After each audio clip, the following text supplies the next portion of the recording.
So I've been on the carnivore diet for a little over 3 years.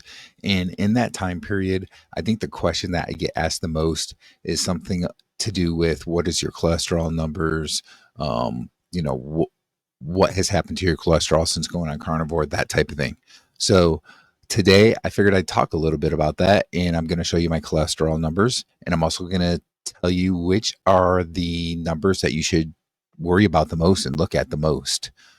So let's bring up, first of all, my numbers here. And you're going to be able to see here, I started carnivore actually in July 1st of 2022. So this is April. And right after, so at the bottom there it says before carnivore, April 2022. And right after that, I actually started a transition period where I did keto for May, June. So basically about 2.5 months, I guess. And then I went to carnivore. So these are the numbers that I had in. They didn't have a cholesterol HDL ratio, and I haven't tried to figure that out. But anyway, the HDL was at 38. My triglycerides were 273. LDL was 82. Total cholesterol was 158. Didn't have a non HDL number there. So that was, before starting keto or carnivore. Again, did about a 2.5 month of transition period in keto before I went to full carnivore in July of 2022. So then basically 2 years later, the 8/22/2024 number, you see that I started to see a little bit of a difference. HDL went to 42, triglycerides went down to 160, and I do need to mention that there's a medication that I've been taking for blood pressure. I still have a little bit of an issue with blood pressure. I take less of a medication than I used to. It's a less of a dosage, but I still am taking it. And that medication does have a side effect where it will raise triglycerides in some people, and that definitely seems to be the case for me. So 160, higher than what it probably should be after 2 years on carnivore, but that's still a much better number than what it was before. LDL was 137, so my LDL kind of shot up a bit. Non-HDL was 167 with a total cholesterol of 209. It was after 2 years on the carnivore diet. So before I go into the most recent, which was at basically the 3 year mark, numbers to really look at. HDL and triglycerides are what you really want to look at. And you want to get your HDL up as high as you can and your triglycerides down as low as you can.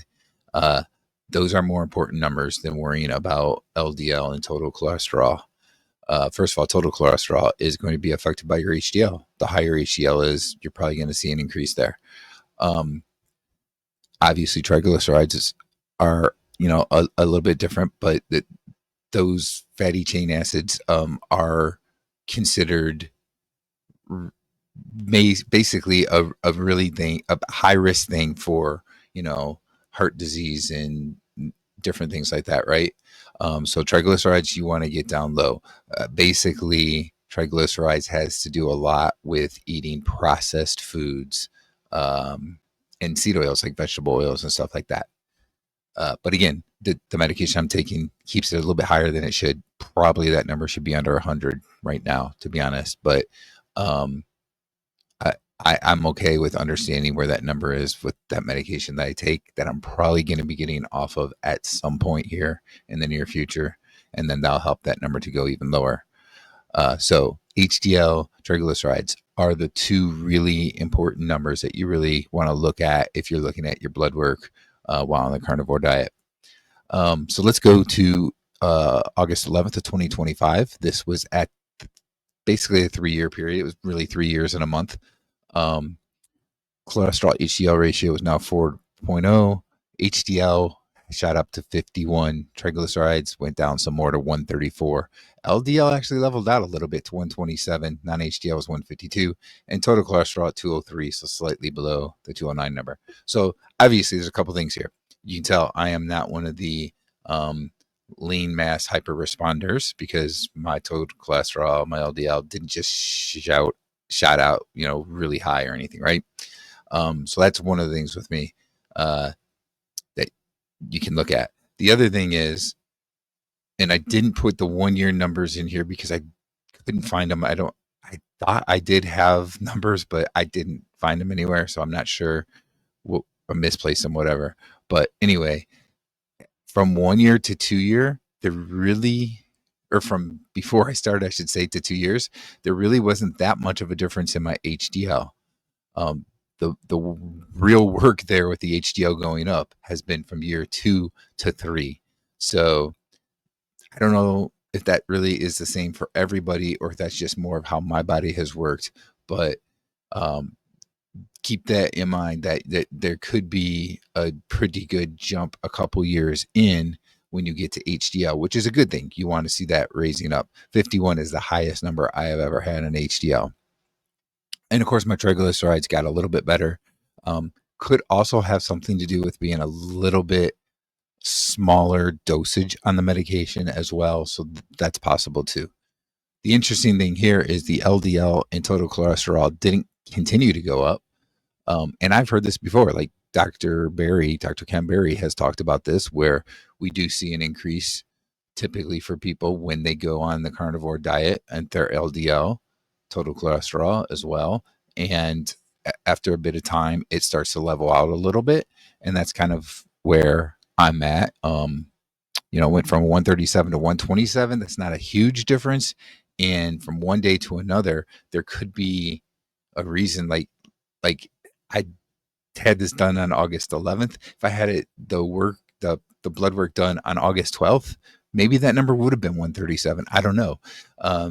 That's actually something that can happen with your cholesterol. There's different reasons, different things that happen that could cause you to produce a little more cholesterol or a little less. And that's why LDL and total cholesterol probably aren't very good numbers to be tracking and looking at unless you've got like some really insane numbers and you're not feeling well or something like that.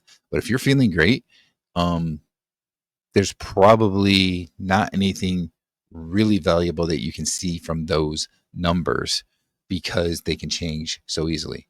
For instance, if you work out, let's say on Thursday, and then Friday morning you go and have your blood work done, your body would have produced more cholesterol from working out, so you probably would have higher numbers.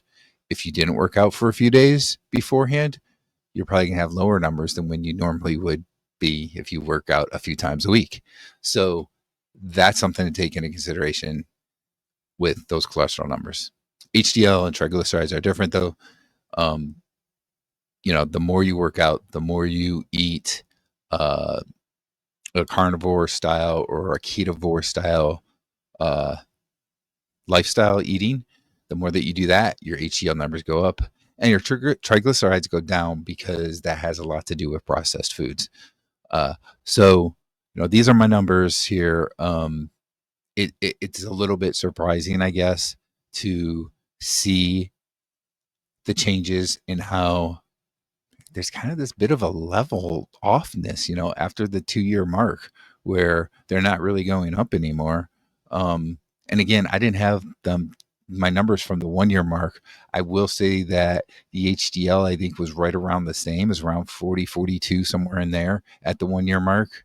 Triglycerides, I think, were around the same. LDL was a little bit lower than that 137. Again, I can't find those numbers, but I think the LDL was like around 100 at 1 year. So it does seem like there was between 1 year to 2 year, there was a bit of a jump up, and then it just seemed to level at that point. So those are my numbers, and I really think that it's something that you should look at every once in a while, even if it's just once a year that you have it done, and that's obviously what I've been doing. I don't think that the LDL and the total cholesterol are really that big of a deal, and I wouldn't really be too concerned about it myself, at least. I'm not going to tell you whether you should be concerned about it or not. That's for you to figure out on your own. But for me, I wouldn't be that too concerned about my numbers, or even if they were a little bit higher, I wouldn't be concerned. The true numbers that I really want to look at are going to be my HDL that I want to go up, and the triglycerides I want to go down, and I want to keep seeing those numbers. So the next time I had the blood work done, I want to see higher than a 51 in HDL and triglycerides down below the 134. If I'm off my medication by then, I'd like to see them actually under 100. All right. So I did do a video more recently with all the numbers that I had done on my blood work. And if you want to check out that video is right over here.